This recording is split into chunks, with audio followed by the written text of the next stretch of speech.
দীপাবলি এবং শ্যামা মায়ের আরাধনায় আলোর রসনাইতে মেতে উঠেছে হাইলাকান্দি। শহরের প্রতিটি পুজো মণ্ডপ, ক্লাব এবং বাড়িতে ছড়িয়ে পড়েছে উৎসবের উজ্জ্বলতা। এবছর জেলার অন্যতম আকর্ষণ হয়ে উঠেছে নারায়ণ ট্যাঙ্ক কালীপূজা কমিটি। এবার এই পুজোতে রয়েছে বিশেষ আকর্ষণ। প্রথমত রামনারায়ণ ট্যাঙ্ক সার্বজনীন কালীপূজা কমিটির পক্ষ থেকে আপনাদের সবাইকে শুভ দীপাবলির অগ্রিম শুভেচ্ছা জানাচ্ছি। আমাদের সাথে এখানে আছেন আমাদের রামনারায়ণ ট্যাঙ্কের সেক্রেটারি শুভদীপ ভট্টাচার্য। এবছর আমাদের 37তম পূজা হচ্ছে। এই পূজাতে আমরা থিম ভেবেছি হচ্ছে কলকাতার দক্ষিণেশ্বর টেম্পল।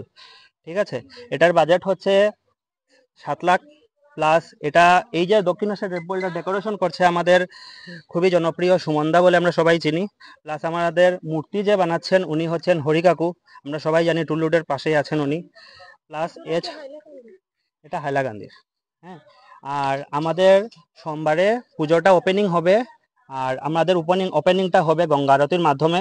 তাই আমরা সমগ্র হাইলাকান্দিবাসী তথা আসামবাসীকে আমন্ত্রণ জানাচ্ছি সোমবারে 7টার সময় যেন সবাই উপস্থিত থাকেন, সেটাকে সুন্দরভাবে ফুটিয়ে তুলতে পারেন। ধন্যবাদ।